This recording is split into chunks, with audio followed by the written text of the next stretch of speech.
അല്ല IP Binu play സ്റ്റോറിൽ കയറി അത് ഡൗൺലോഡ് എടുത്തു കഴിഞ്ഞാൽ നിങ്ങൾ വന്ന് അവിടെ വന്ന് മെനക്കെട്ട് നിന്ന് ക്യൂ നിന്ന് ഇത് ചെയ്ത് വാങ്ങേണ്ട ആവശ്യമില്ല. നിങ്ങൾക്ക് മൊബൈലിൽ ഡൗൺലോഡ് ചെയ്ത് തൊട്ടടുത്ത കമ്പ്യൂട്ടറിൽ നിങ്ങൾക്ക് അങ്ങനെയുള്ള പുതിയ സംവിധാനമാണ്. വിവരസാങ്കേതിക വിദ്യയ്ക്ക് മുൻപേ നടക്കുന്ന ഇക്കാലത്ത് വാർഡ് തലത്തിൽ ജനകീയ പ്രശ്നങ്ങളെ ഹൈടെക്കായി കൈകാര്യം ചെയ്യാൻ ഒരുങ്ങുകയാണ് കുന്നുകുഴി വാർഡ് കൗൺസിലർ.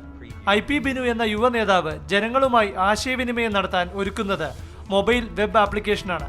നഗരസഭയിൽ ജനങ്ങൾ അപേക്ഷ സമർപ്പിക്കുന്നത് മുതൽ ഇവയ്ക്ക് പരിഹാരം ലഭ്യമാക്കുന്നതിനു വരെ കൗൺസിലറുടെ ആപ്പും സൈറ്റും പ്രയോജനപ്പെടുത്താം.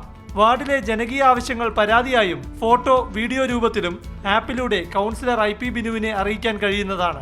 അഴിമതി ഉണ്ടെങ്കിൽ നമ്മളിപ്പോൾ ഒരു പരാതി കൊടുത്ത് ഒരു നിവേദനം കൊടുത്ത് അല്ലെങ്കിൽ ഒരു ആവശ്യമായ കോർപ്പറേഷനിൽ എൻ്റെ വാർഡിലെ ആളുകൾ പോയി അത് ഇത്ര ദിവസത്തിനകം കിട്ടിയില്ലെന്നുണ്ടെങ്കിൽ ആ പരാതി എനിക്ക് അയക്കാനുള്ള സംവിധാനം ഇതിനകത്തുണ്ട്. ആളുകൾക്കുള്ള എല്ലാ പരാതികളും അയക്കുവാനും ഫോട്ടോ അടക്കം വീഡിയോ അടക്കം അയക്കാനുള്ള സംവിധാനത്തോടു കൂടിയാണ് ഇത് തുടങ്ങുന്നത്. ജനന മരണ വിവാഹ രജിസ്ട്രേഷൻ സർട്ടിഫിക്കറ്റുകൾ ലഭിക്കാൻ തന്റെ ഹൈടെക് സംരംഭം വഴിയൊരുക്കുമെന്ന് ബിനു പറഞ്ഞു.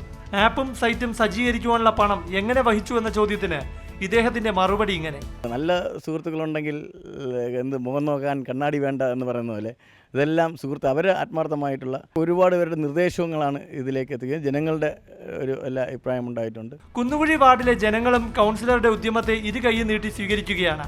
താൻ ഹൈടെക്കായി മാറുന്ന വിവരം ജനങ്ങളെ വീട് കയറി അറിയിക്കുകയാണ് IP ബിനു. കൗൺസിലർ അന്വേഷണം എടുക്കാന്ന് പറഞ്ഞാൽ എന്ത് എളുപ്പമാണ് ഇത്. വളരെ ഈസി ആയിട്ട് നമ്മുടെ പരാതികൾ അറിയിക്കാൻ അപ്പം തന്നെ ഒരു പരിഹാരം ഉണ്ടാകുന്നു.